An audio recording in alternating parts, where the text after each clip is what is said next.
Now, the Sessions hearing. The nation's top law enforcement official faced a battery of questions today about his shifting statements on contacts with the Russians during the Trump campaign.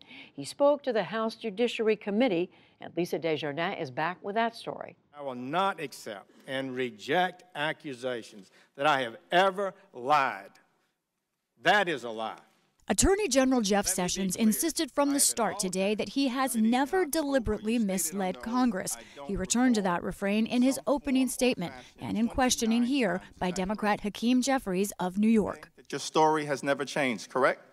I believe that's fair to say. Okay. We've added things that I did not recall at the time. Right. So my statement at the time was my best recollection. At his January confirmation hearing, Sessions told Democratic Senator Al Franken that he'd had no communications with Russians during the 2016 campaign. But he's been dogged by disclosures that contradict that statement and about his knowledge of other Trump campaign officials. I do now recall that the March 2016 meeting at the Trump Hotel that Mr. Papadopoulos attended. That's George Papadopoulos, a former Trump campaign aide on the foreign policy team Sessions chaired. He told prosecutors that he talked about connecting with Russia in a meeting with both Trump and Sessions. Sessions initially denied any such meeting, now says he remembers it. To the best of my recollection, I believe that I wanted to make clear to him that he was not authorized to represent the campaign with the Russian government or any other foreign government for that matter. Papadopoulos has now pleaded guilty to lying about his contacts with Russians and the campaign. Sessions has already had to amend his original answers at other Senate hearings. Texas Democrat Sheila Jackson Lee pressed the point again today. Do you want to admit under oath that you did not tell the truth? I would just say this. I stand by this testimony at the Intelligence Committee. I have never met with or had any conversation with any Russians.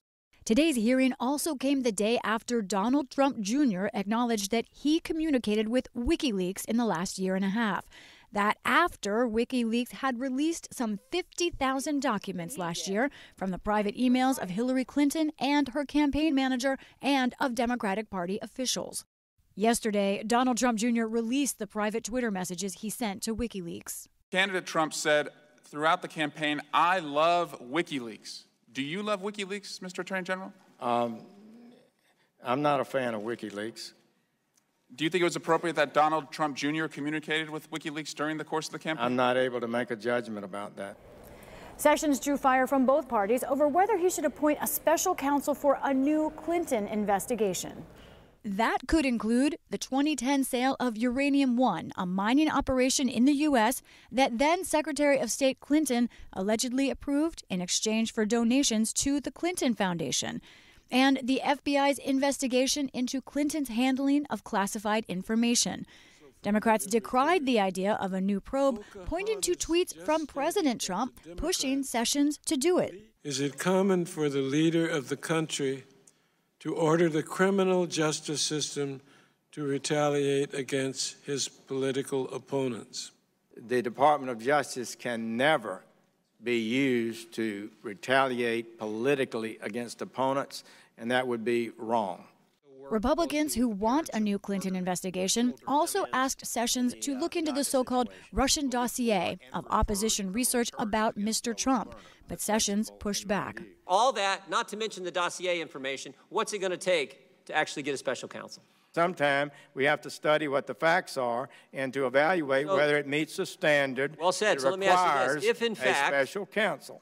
For the PBS NewsHour, I'm Lisa Desjardins on Capitol Hill. We take a closer look now at today's testimony with NPR's justice correspondent, Carrie Johnson.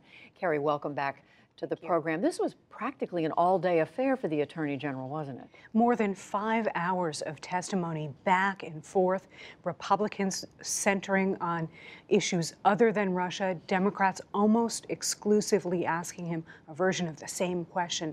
What did you know and why did your story change over time? And the fact is, he has had to change what he said about his knowledge of and any participation in communications with the Russians and the campaign. This was his fourth testimony under oath on Capitol Hill this year, Judy.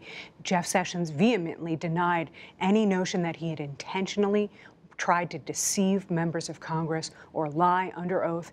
Instead, he said today he had a memory lapse. He did not remember that meeting in March 2016 where George Papadopoulos had suggested a meeting between Donald Trump and Russian leader Vladimir Putin. But he said, Jeff Sessions said, recent news accounts had jogged his memory, and he remembered objecting to the idea of Papadopoulos speaking on behalf of the campaign or engaging in foreign policy business on behalf of the campaign. Including setting up a meeting between candidate Trump and the Russian leader Vladimir Putin. Absolutely.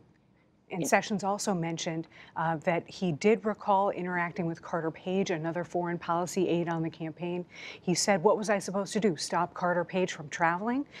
I just made clear, simply, Sessions said, that he wasn't going to be speaking on behalf of the campaign. Just quickly, Carrie, on the question of this WikiLeaks Donald Trump Jr. exchange, he was asked about that, but it seems he didn't have any knowledge to offer. Remember, Jeff Sessions is recused from the special counsel investigation into Russia.